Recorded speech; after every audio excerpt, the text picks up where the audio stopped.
Welcome to Creative Introspections. My name is Colin Black and I'm here with my co-host Mojca Kasjak, and we have a guest today, Marilena Muratori, an Italian puppeteer and a primary school teacher. She is currently studying a doctoral studies in education, art therapy for social inclusion at the University in Madrid. Marilena, welcome. Wow. Hi, hello. Can you tell us how you got interested in puppets and some of your highlights as a puppeteer? Hi, everybody. I'm so glad to be here with you and so glad to telling about my long exploring path into the puppet universe. I started in 1994 with a real master of the puppetry and art therapy and education. He's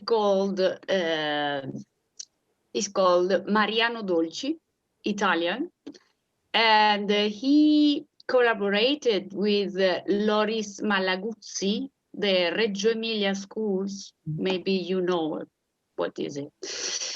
So I started so many years ago, and I started to know how can be the puppet important for the education, because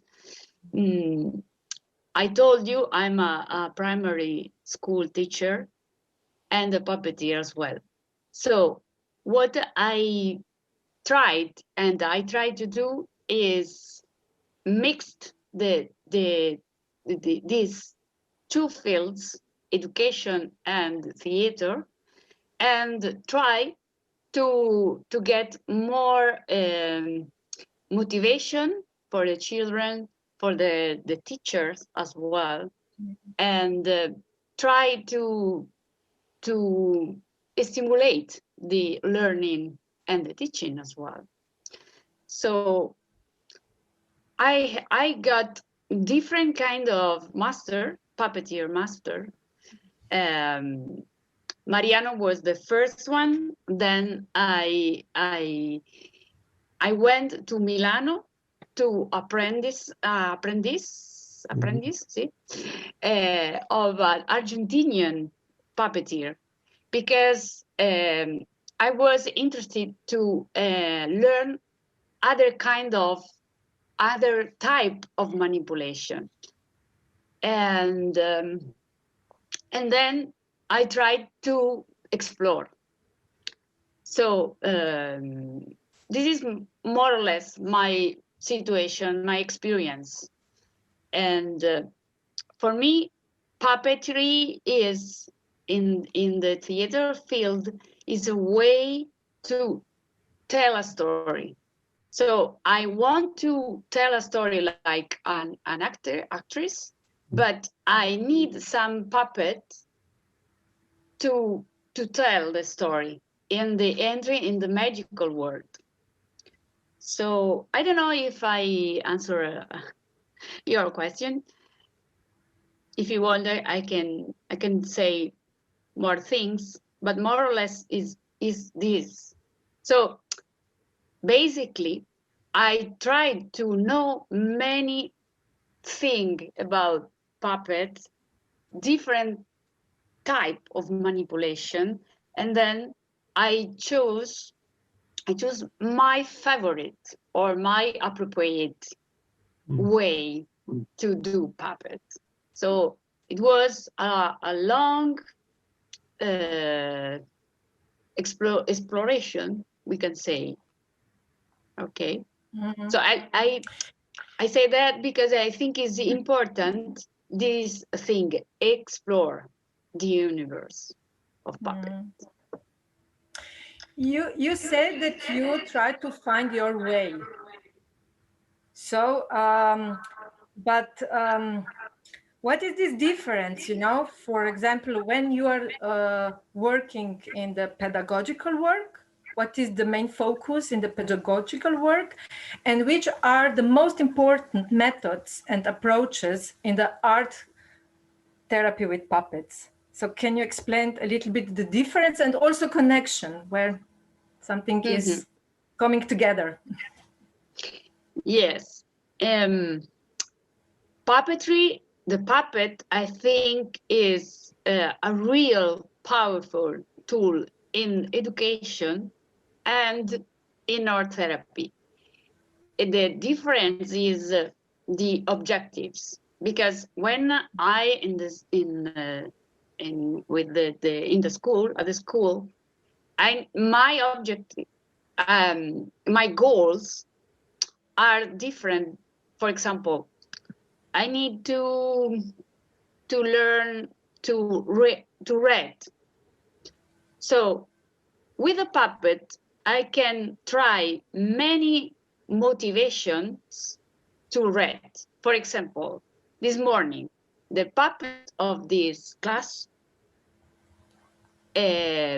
wrote a letter to the children. So, it's the time to read the letter. So, who can read the letter? So, in the art therapy, is different because it's not only express, but is come out something about the person, the client.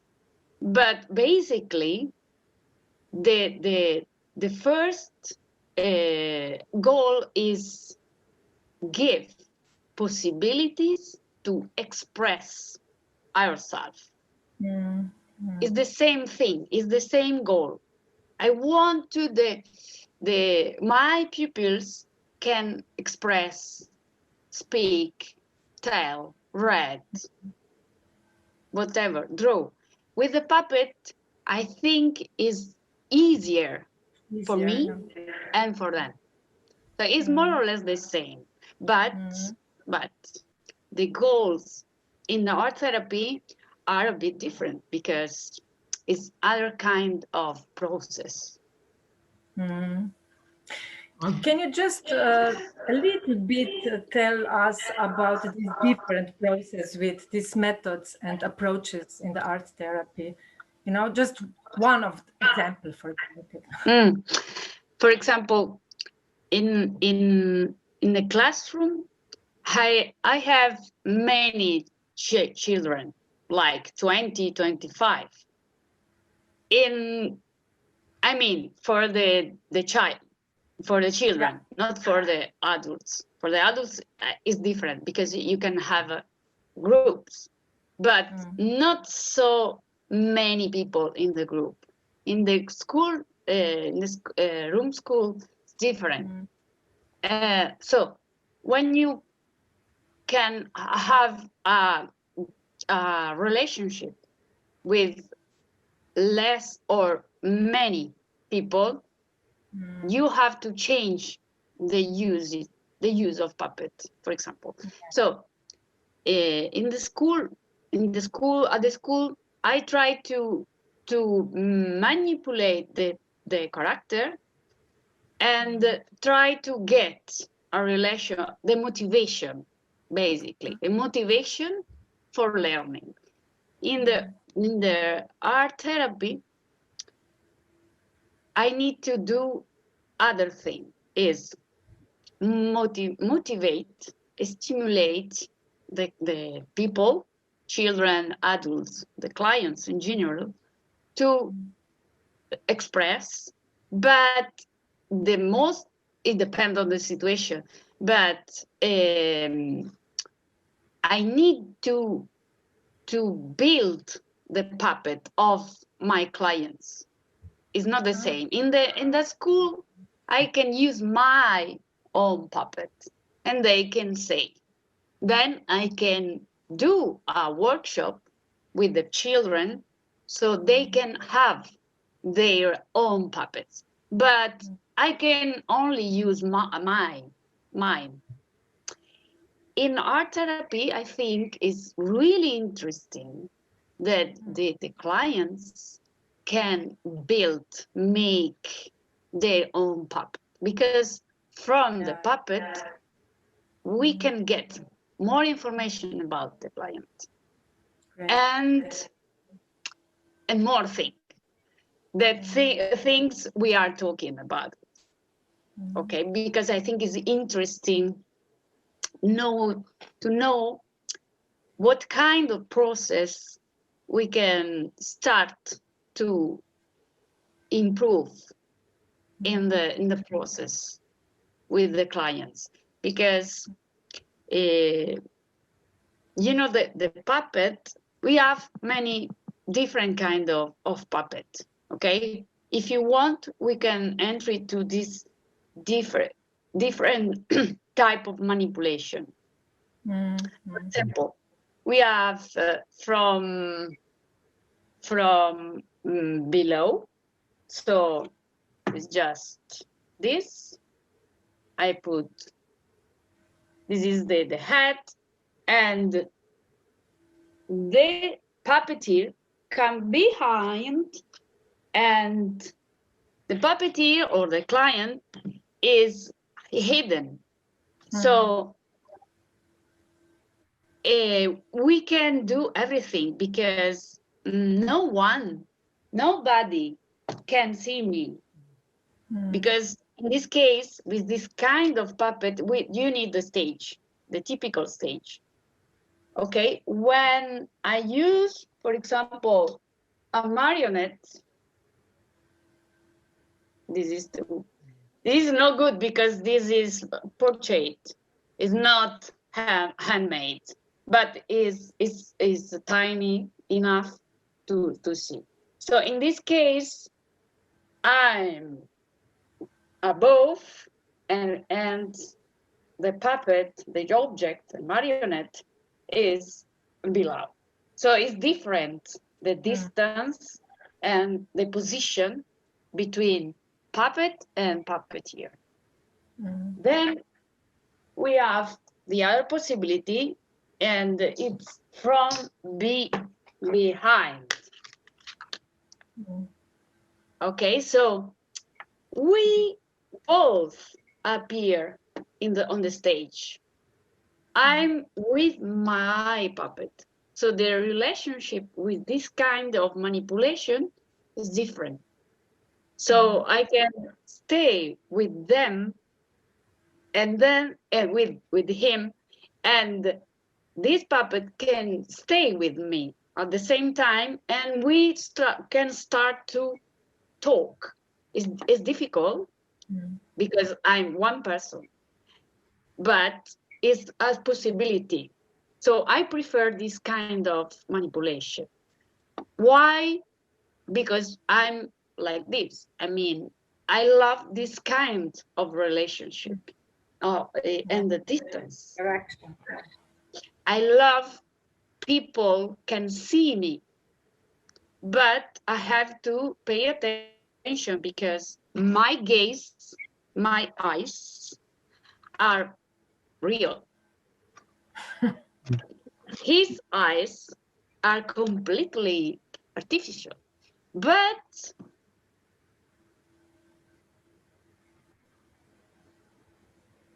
this is alive.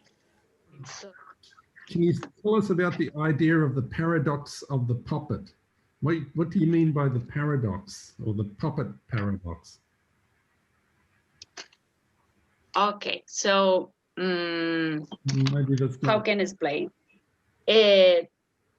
See this is real. This is not a human being. This is not real. This is completely artificial. But when I start to manipulate,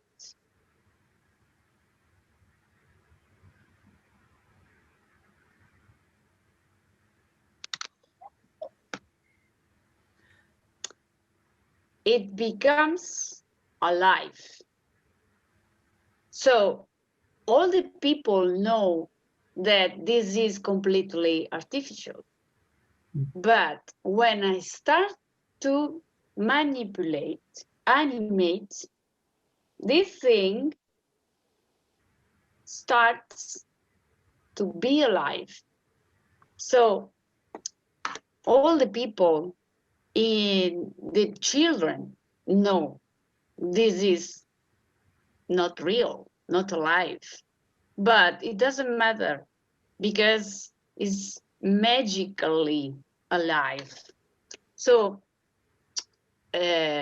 we can work about this overall with the children, the little children, because this paradox of to be and not to be, I mean, to be and not to be, not but is and, is the paradox of the knowledge of the accept something, the opposite.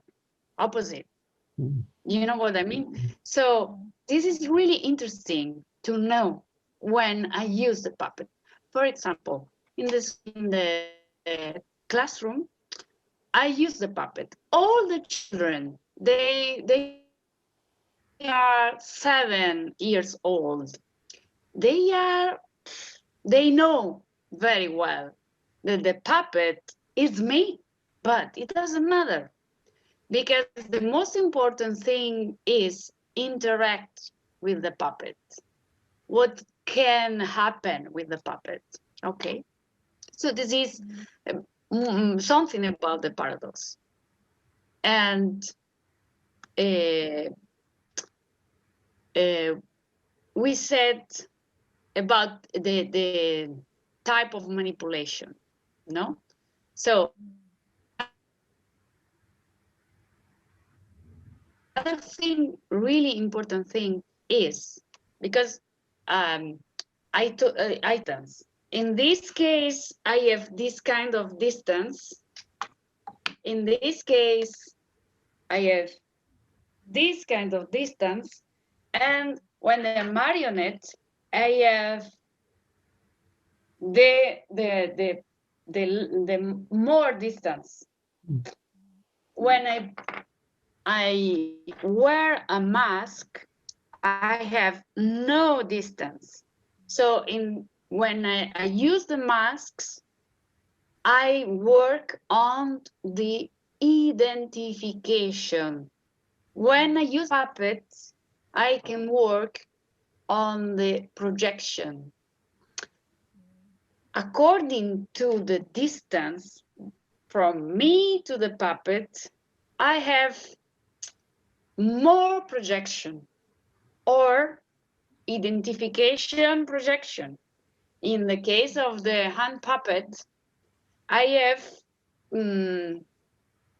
I stay in the middle, so I can identify with my character, but I can project to my puppet something from me, of me, or others, or in parts of me.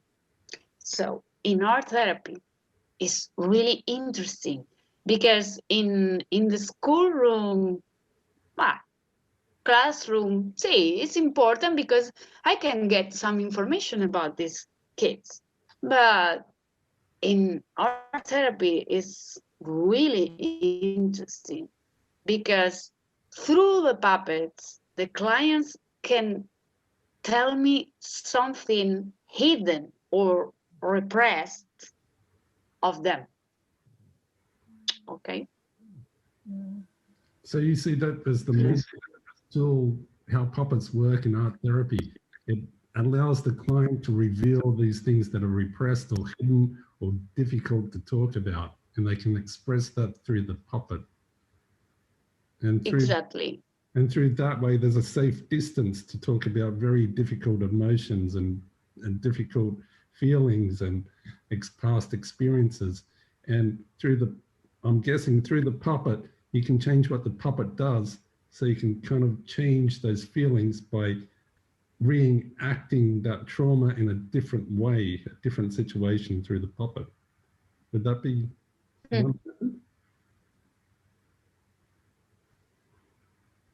Yeah, yes, exactly. And for example, in the school, I can have some pupils completely shy. They don't want to speak aloud in the classroom.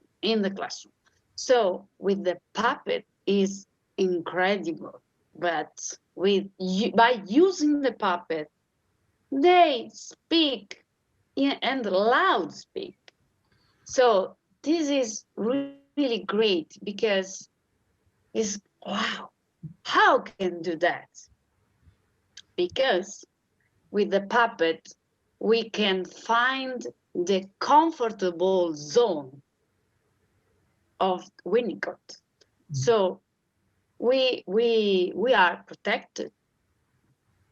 It's not me, it's him or it who is speaking, is talking, not me. So I'm not guilty or responsible.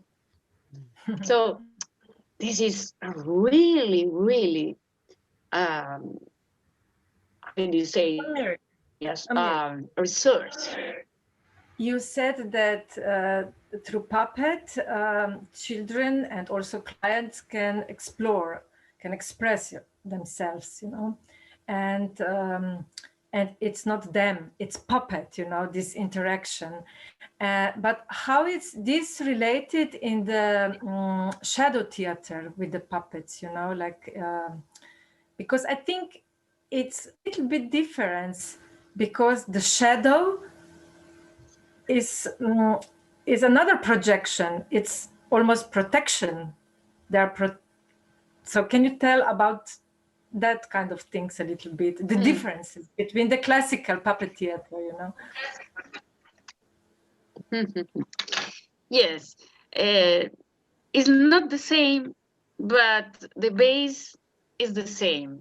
So it's not me, it's the shadow, is talking. It's the same because we have, in this case as well, we have intermediary object.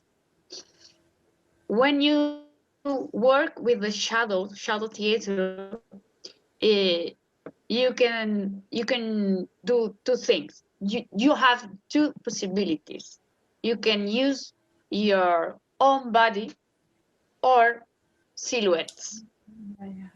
Okay, so if you use the silhouette, is pretty the same, or say, I mean, object, puppet, or shadow silhouette is more or less the same.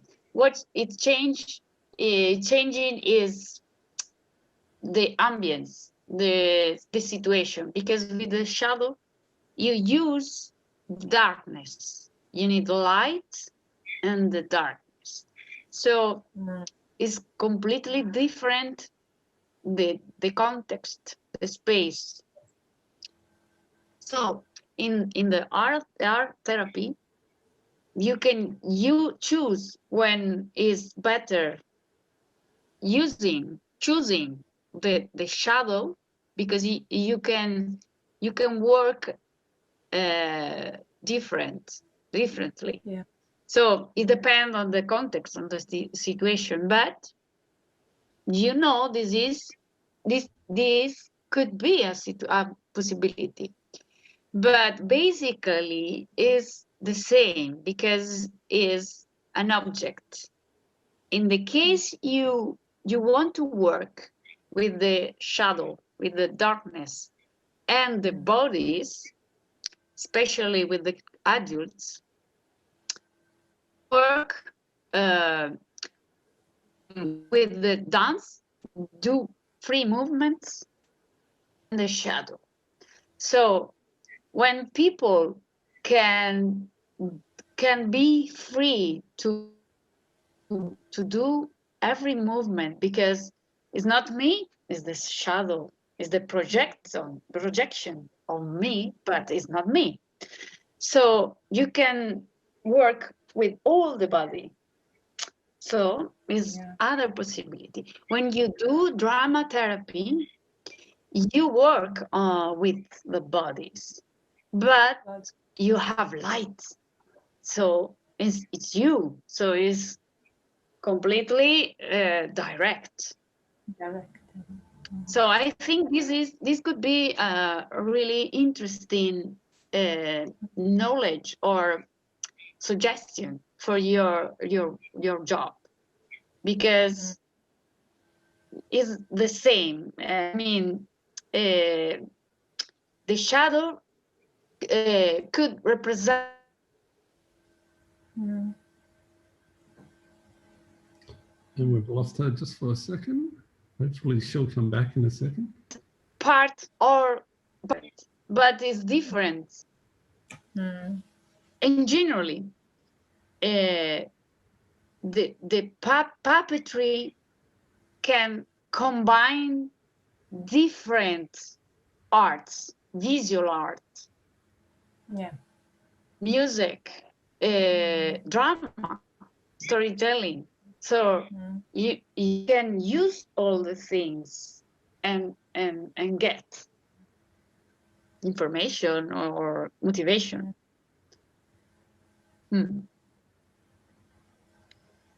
There's other thing. This is really other point is really important. Puppet and the shadow as well, but puppet is more than the shadow, because shadow is bidimensional. Puppet is all dimension. So puppet is a metaphor, visual metaphor. So puppets bring the message with the image it has. So a puppet can add another dimension to the speech, because it's not, I mean,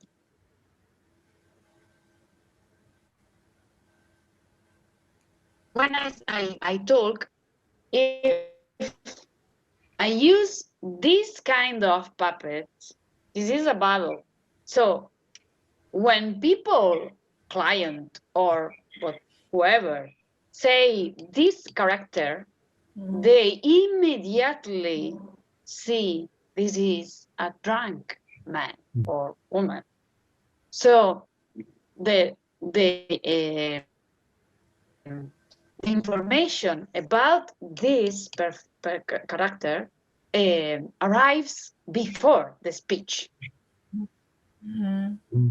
So I think in the shadow, it's more important movement. This is other information about puppetry in the art therapy, because maybe I can be a drunk, but this is an object, a mediatory object. So I'm not disease. So I can project to this all my feelings, all my experience about drunk situation. You know what I mean? Thank you for joining us today on Creative Introspections. We really appreciate your knowledge and this discussion about puppets and how you use puppets. Thank you, Marilena. Thank you. And we really wish you to see you in life in Slovenia, you know, in life. Yes. Please. Hope soon. Yes, I would like. So stay in touch and keep going. Okay? Yes. So hvala. Ciao. Deal. Ciao. Ciao.